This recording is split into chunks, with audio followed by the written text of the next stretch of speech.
te encuentres. Yo soy Mateo Ramírez, psicólogo de profesión, y en esta oportunidad te agradezco por estar aquí y desempeñar un tiempo de tu vida para estar conmigo, para aprender. Ya sabes muy bien de qué viene este video, aquí abajito estará el título. Pero bueno, sin antes me presento, yo soy Mateo Ramírez, psicólogo de profesión. Actualmente me desempeño en esta profesión tan bonita, pero más allá estoy haciendo una actividad muy importante para nosotros que en algún momento yo sé que la vamos a estar realizando o ya la hemos realizado, y que es la enseñanza. ¿Por cuál medio? Por cualquier medio. Lo importante es que tengamos este mensaje. Como lo decía anteriormente, esta actividad, este trabajo que me estoy desempeñando actualmente es por parte de la Universidad Iberoamericana. Estoy actualmente en el posgrado de la especialización, neuropsicología de la educación, en donde vamos a recorrer mucho en esta información tan bonita. Algo importante antes de comenzar es detallar el por qué el aprendizaje es tan importante para nosotros. ¿Por qué? Realmente nosotros los seres humanos somos los seres de hace más importantes. ¿Por qué? Porque nosotros hemos creado muchos lenguajes, culturas y muchas cosas diferentes. Podemos voltear en estos momentos alrededor en donde nos encontramos y vamos a ver a un ser humano que por medio del aprendizaje creó, fomentó, destruyó en algún momento algo. Entonces, ¿qué es lo que yo voy a hacer el día de hoy contigo? Lo importante es que tú aprendas. ¿Cómo llega este aprendizaje? Yo digo que viene de dos maneras. Primero, lo más importante, el canal, y lo segundo, la información. ¿Qué canal, qué manera tú desempeñas este aprendizaje para que tú puedas aprender? Porque evidentemente yo ya sé acerca del tema, sé a grosso modo o a poco modo esta información que yo ya tengo presente en mi cabeza. Pero lo importante es que tú también aprendas. Bueno, antes de comenzar inicialmente, voy a distinguir cómo voy a realizar esta enseñanza. Vamos a realizar esta enseñanza de manera muy particular, muy abierta, tipo conversación, tipo podcast. Estaremos hablando en donde vamos a hablar ahora del sistema nervioso central. Para ello vamos a hablar de tres libros muy importantes. El primero, la neuroanatomía clínica de Wasman. El segundo, la neuroanatomía en esquemas de Engels, libro muy recomendado si tú quieres aprender acerca de la fisiología del cerebro. Está muy detallado, es muy bueno. Y el tercero, la anatomía y fisiología del sistema nervioso central de Velayos y Diegues. Bueno, inicialmente comenzamos con nuestro primer autor, que es Weisman. ¿Qué nos dice? Weisman nos dice que el sistema nervioso central recibe e interpreta una inmensa diversidad de informaciones sensoriales. Controla una variedad de comportamientos motores simples y complejos, utiliza lógica deductiva e inductiva. ¿Qué es lo que nos quiere decir aquí Weisman? Y porque dice esa pausa en ese momento. Cuando él nos dice y nos refiere que existen informaciones sensoriales, claramente aquí lo que hablamos es de información que nos llega a nosotros y nuestro sistema nervioso central es capaz de interpretarla, de primero recibirla, interpretarla y ejecutar. Por ejemplo, el sistema nervioso central, con este sistema nosotros podemos tomar decisiones complejas, decisiones en donde tú evidentemente tienes que pensar la posible solución, la posible respuesta frente a cualquier entorno. Lo segundo, sentir emociones complejas. Aquí que nos puede separar un poco de los seres humanos a los seres animales. Evidentemente los sentimientos como el amor y el odio son sentimientos que claramente son de emociones complejas, son de múltiples emociones en donde nosotros empezamos a construir, en donde nosotros evidentemente en nuestro trayecto evolutivo hemos empezado a realizar y convertir en nuestra propia vida. Lo tercero es el reconocimiento de rostros. Aquí nuestro autor nos refiere que también Con el sistema nervioso central podemos reconocer los rostros, reconocer a qué persona yo me he dirigido, a qué persona yo en algún momento he tenido diferentes comportamientos, conductas y yo ya puedo recordarlos. Claramente es algo muy ajeno a los animales, porque yo aquí trato tanto colación a los animales, porque evidentemente si nosotros tenemos un ejemplo que más que el de nosotros los seres humanos y pues colocarlo en contraste con los animales me parece una excelente idea. Continuamos entonces, ¿cuáles son las funciones del sistema nervioso central? Engels en el 2004 con su libro precisa 5 funciones del sistema nervioso central.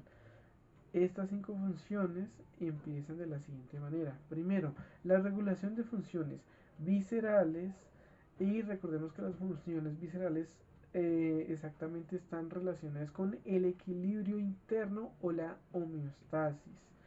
Las funciones endocrinas, que son el conjunto de glándulas segregadoras de hormonas, en donde también existe la homeostasis.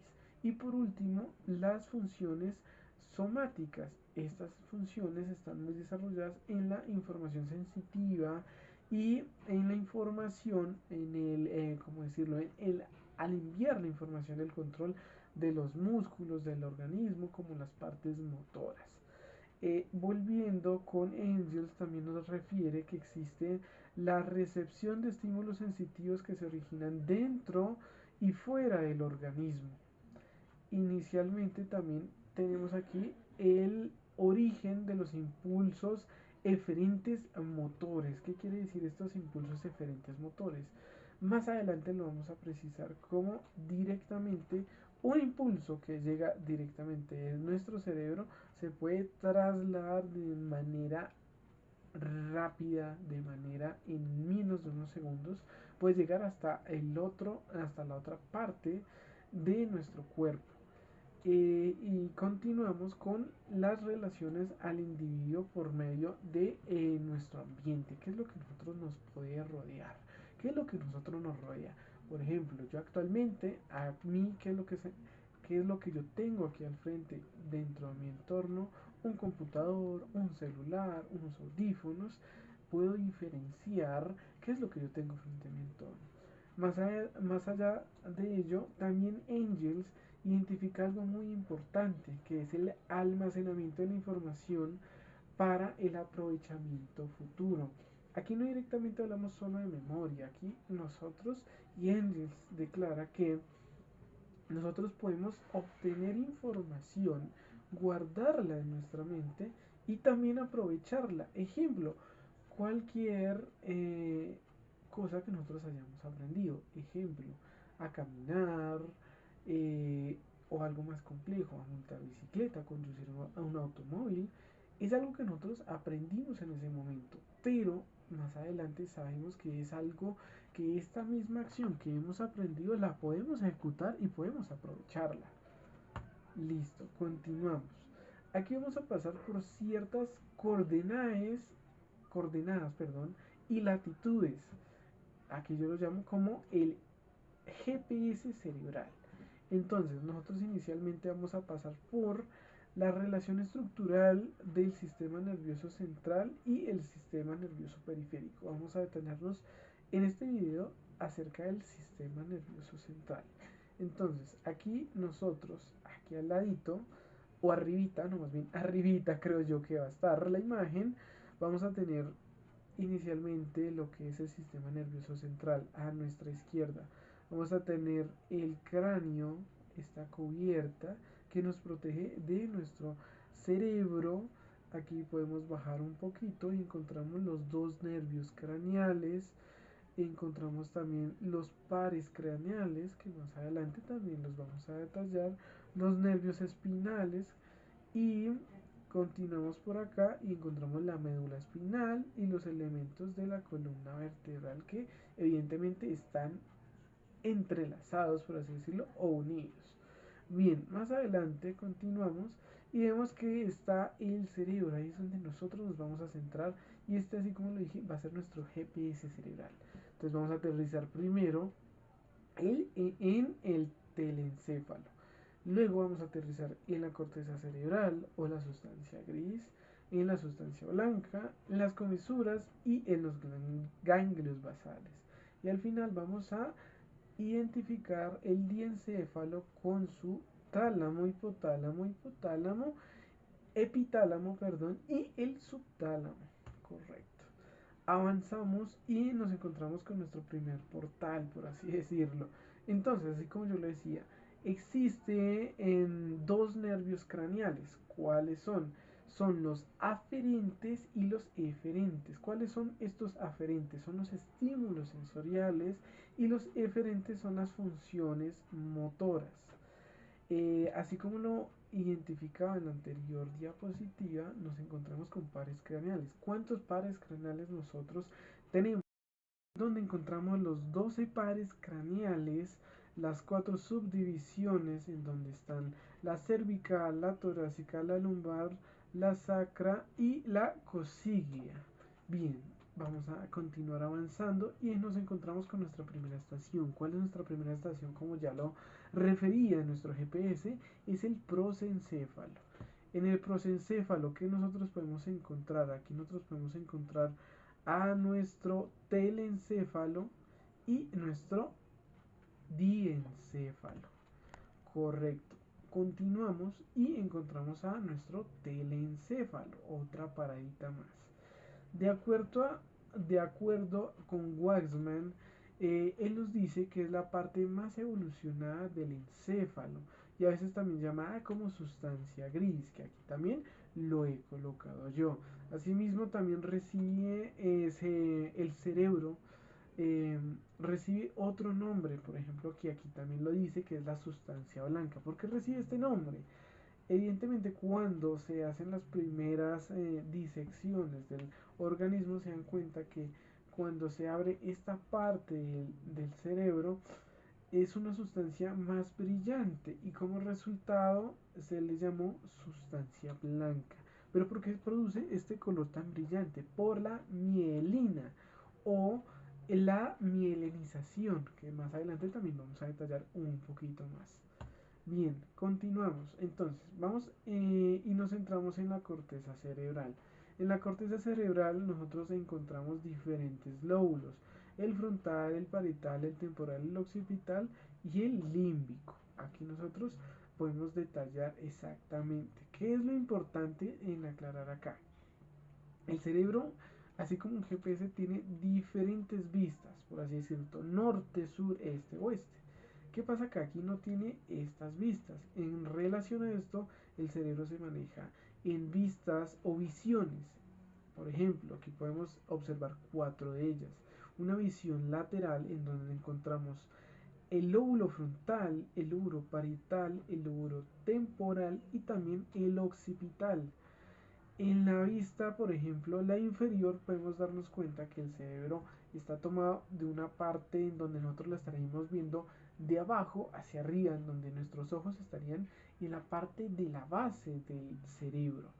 Y aquí podemos encontrar una mirada muy diferente. ¿Por qué? Encontramos el lóbulo frontal, el lóbulo temporal y el lobo occipital, pero no encontramos el parietal. ¿Por qué? Porque más allá por las subdivisiones que tiene el cerebro, nosotros no podemos ver el lóbulo temporal porque claramente está arriba del temporal. Pero, ¿qué podemos detallar acá? En esta vista inferior podemos detallar el surco colateral que entra entre el lóbulo temporal y un poco el lóbulo occipital en ambas partes. Luego continuamos con nuestra vista sagital en donde encontramos el lóbulo frontal, el lóbulo parietal y el lóbulo occipital, además del lóbulo límbico, pero aquí en esta vista no encontramos el lóbulo temporal. ¿Por qué no lo encontramos? Porque aquí nosotros podemos ver algo muy importante que más adelante vamos a ver muy bien. ¿Listo? Y por último vamos a encontrar la vista superior. En esta vista superior encontramos al lóbulo frontal, al lóbulo parietal y a los costados podemos ver un poco los lóbulos temporales. Y por último el lóbulo occipital. Bien, En esta vista superior podemos encontrarnos también diferentes surcos. Por ejemplo, en esta vista superior podemos encontrarnos el surco occipital, que va desde el temporal tomando un poquito el frontal de lado a lado. También en la vista sagital podemos encontrar diferentes surcos. El surco singular, que va como si fuera una especie de una G rodeando toda esta parte del cerebro, y al final, comenzando prácticamente el lóbulo occipital, encontramos este surco que es el surco parieto-occipital. Bien, listo. Hablando un poquito acerca de estos lóbulos, por ejemplo, el primer lóbulo, que es el frontal, que nosotros podemos precisar de color rojo en ambas vistas, este lóbulo está encargado de planificar y ejecutar comportamientos aprendidos.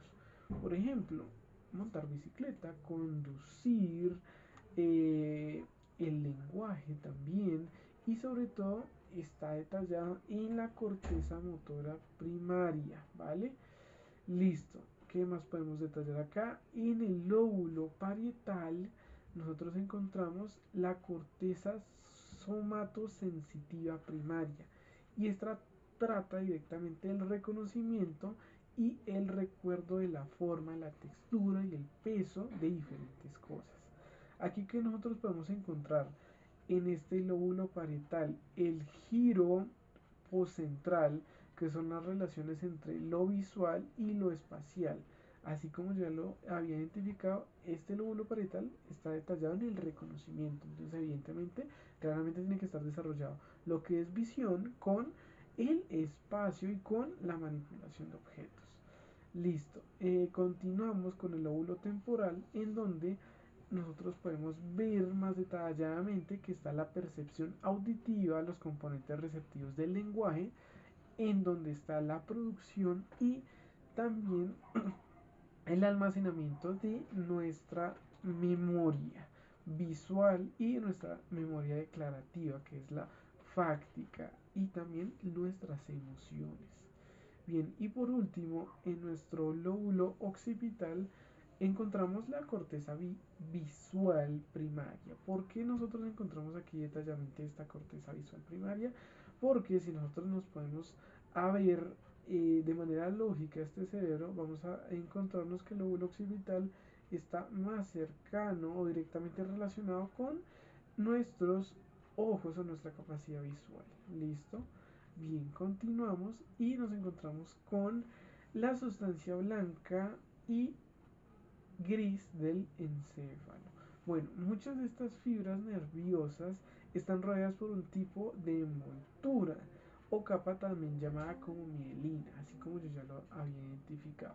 ¿Qué es lo que hace esta capa? Protege las fibras nerviosas en caso de cualquier lesión, en caso de cualquier golpe o traumatismo cerebral. Mejora, además de esto, la mielinización o la misma mielina mejora la velocidad de la transmisión de las señales eléctricas de los nervios. Es algo impresionante. Aquí también lo podemos detallar con estas imágenes, en donde encontramos la sustancia blanca y también encontramos la sustancia gris del encéfalo. Más adelante continuamos con nuestras diferentes paradas, y ahorita nos encontramos con los tractos y las comisuras. ¿Qué es lo que vemos aquí en los tractos y comisuras? Aquí nos dice Waxman que los tractos pueden descender del cerebro o también ascender al cerebro. En estas vías de conexión, que tenemos que aclarar muy bien, aquí cuando hablamos de descender, ascender, es directamente relacionado con las conexiones, en relación a la comunicación, por así decirlo, entre las mismas neuronas, ¿correcto? Entonces, existen dos vías, las verticales y las horizontales. ¿Qué es lo que pasa? Las verticales son así, aquí también llamadas como los tractos. Entonces, son todas estas vías de conexión que son verticales, que van de izquierda a derecha, por así decirlo, de derecha a izquierda, ¿vale? Y las otras vías, por así decirlo, las conexiones que son de manera lateral, son las horizontales, que se denominan también como las mismas comisuras, que van de arriba hacia abajo. perdón, estas son las horizontales, perdón. Las horizontales y las verticales sí son los tractos que van de arriba hacia abajo. Perfecto. Listo. Continuamos con los ganglios basales. En cuanto a los ganglios basales, Velayos y Diegues nos identifican diferentes características. Primera, la elevación, por ejemplo, estos ganglios basales tienen mucha carga, por así decirlo, o consumo de oxígeno y flujo sanguíneo. Además de esto, los ganglios basales no inician el movimiento. ¿Esto qué quiere decir? Como tal, no son los precursores, pero sí son muy importantes en relación al movimiento. Están conectados casi en toda la corteza cerebral. Ya lo vamos a precisar con diferentes imágenes. Las principales vías también son aferentes y son excitatorias. ¿Esto qué quiere decir? Que siempre están en continuo movimiento, que siempre están creando, ¿vale? Y podemos desarrollar también diferentes componentes de los ganglios basales, que son el núcleo caudado, el putamen, el glóbulo pálido, el núcleo subtalámico y la sustancia nigra, que más adelante la vamos a detallar exactamente en una imagen. ¿Qué podemos decir más de los ganglios basales? Están diseñados para las conexiones horizontales, así como ya lo habíamos tratado en la anterior diapositiva acerca de las comisuras. Estas se denominan comisuras. ¿Por qué? Porque hablan acerca de amplitud y de dirección. Difieren también en las alteraciones motoras, o sea, están directamente relacionadas. Por ejemplo, así como lo decía Velayos, ellas como tal no inician el movimiento, pero sí tienen gran importancia en la continuación de ese mismo movimiento. Bien, continuamos con estos ganglios basales y también Velayos nos indica que hay circuitos de los ganglios basales y estos son el motor y el esquelético. Aquí nos dice que intervienen en el control del motor del tronco y las extremidades y también nuestra cara o rostro. También está el oculomotor, que es directamente muy relacionado y nosotros lo podemos identificar con el control y la orientación de nuestra mirada, de nuestros movimientos oculares.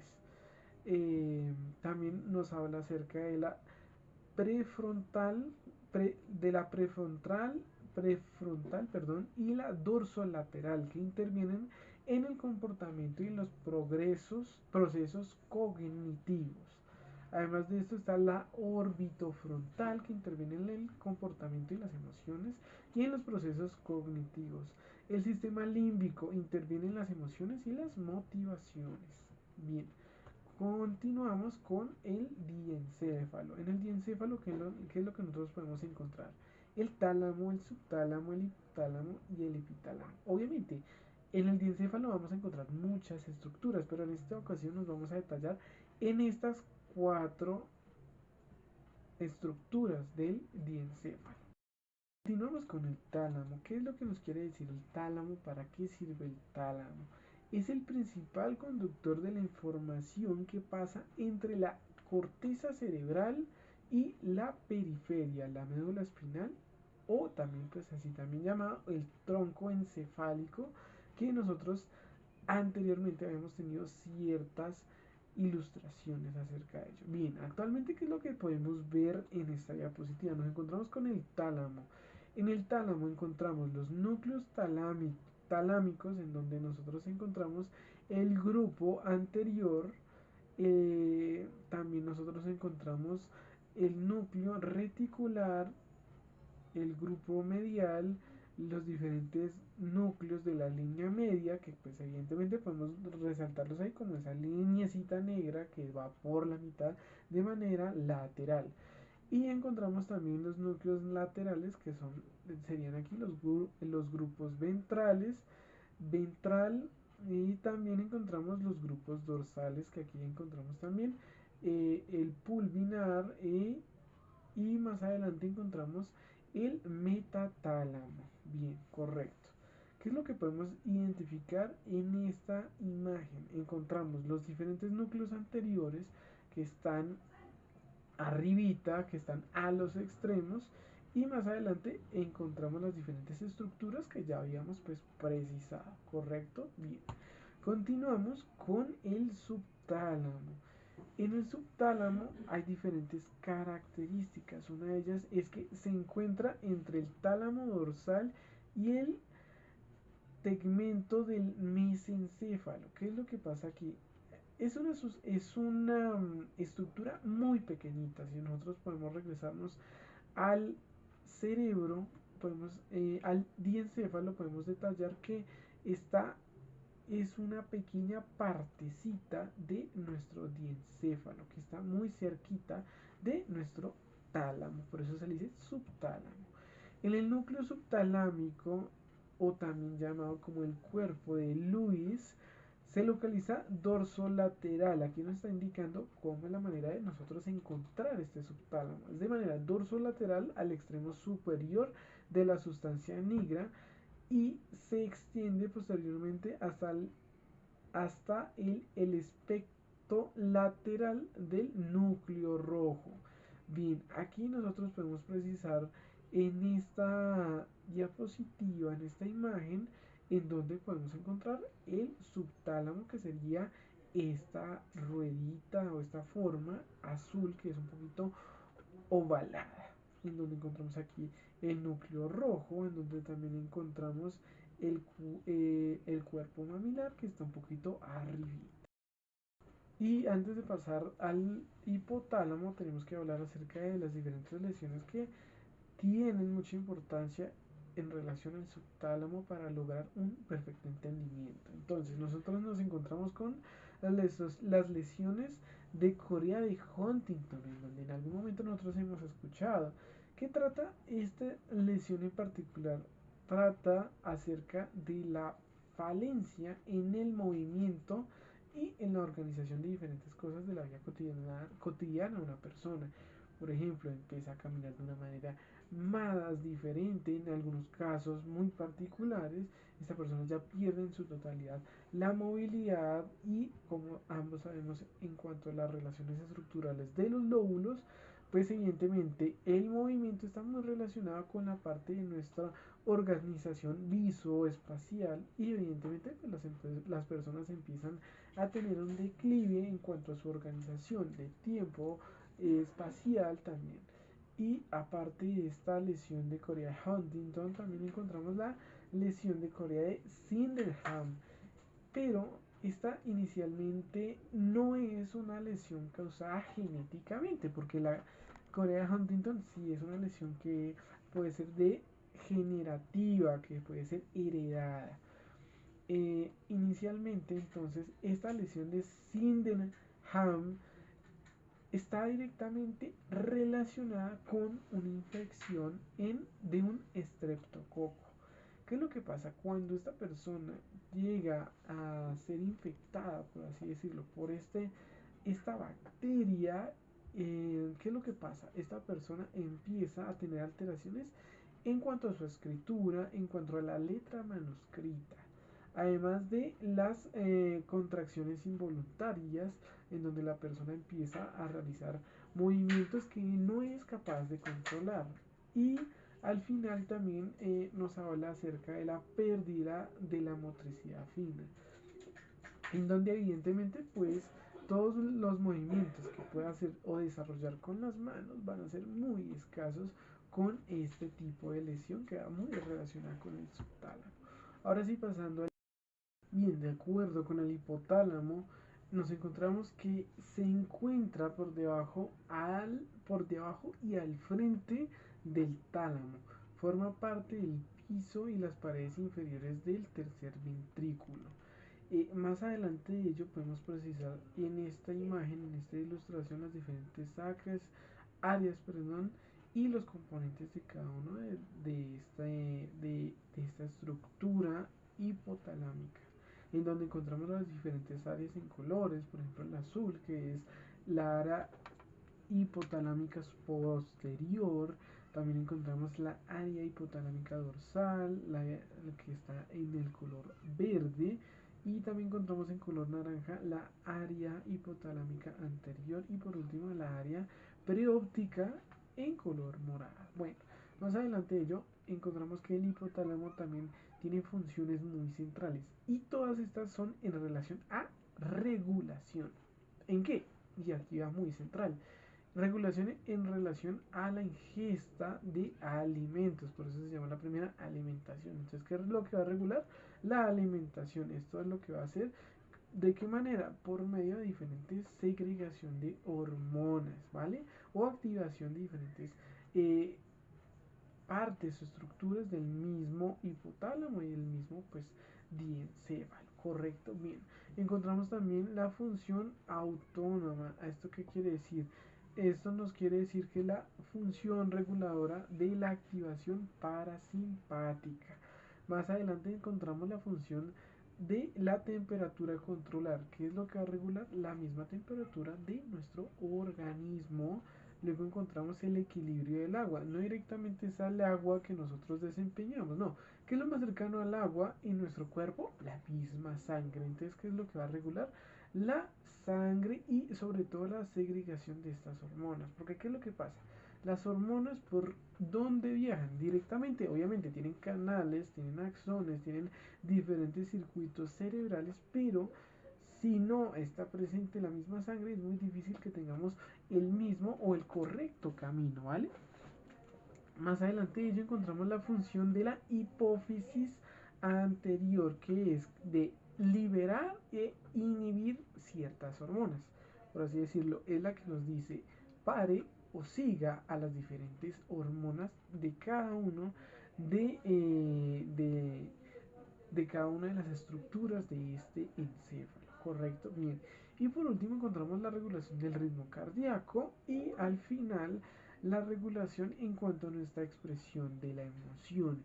Aquí como tal está muy implícito las hormonas y nuestras diferentes emociones, las emociones básicas, por ejemplo, alegría, ira, tristeza, miedo y está muy implícito las hormonas y nuestras diferentes emociones, las emociones básicas, por ejemplo, alegría, ira, tristeza, miedo y sorpresa. Y por último vamos a hablar acerca del epitálamo. ¿Qué es lo que pasa con el epitálamo? Nosotros encontramos dos características muy importantes y también son subestructuras del hipotálamo, que es el triángulo avernular y la glándula pineal.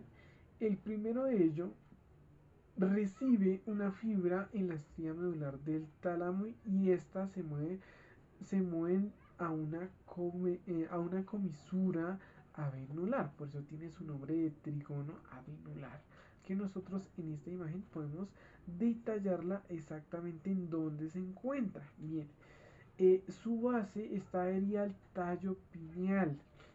Este tallo, aquí nosotros lo podemos encontrar, no está escrito como tal, no mentira, sí está, aquí dice la glándula pineal, pero este tallo lo podemos encontrar, que es el más grueso, en la parte pues inferior de la imagen.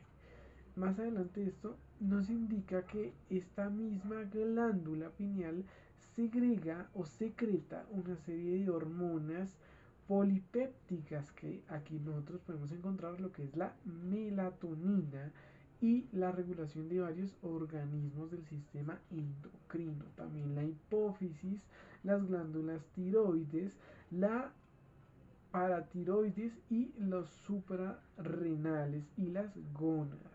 ¿Qué es lo que hace este epitálamo? Así como el anterior tiene una función de regulación, pero pues obviamente como todo el cerebro es tan estructurado, pues regula exactamente ciertas partes de nuestro organismo, ¿vale? Correcto. Listo. Y ya para finalizar vamos a encontrar con el siguiente video una continuación muy detallada acerca de los pares craneales, de estos pares espinales y también de los ganglios asociados. Entonces, no te quedes sin más, adelanta y continúa con el siguiente video. Un abrazo y que estés muy bien.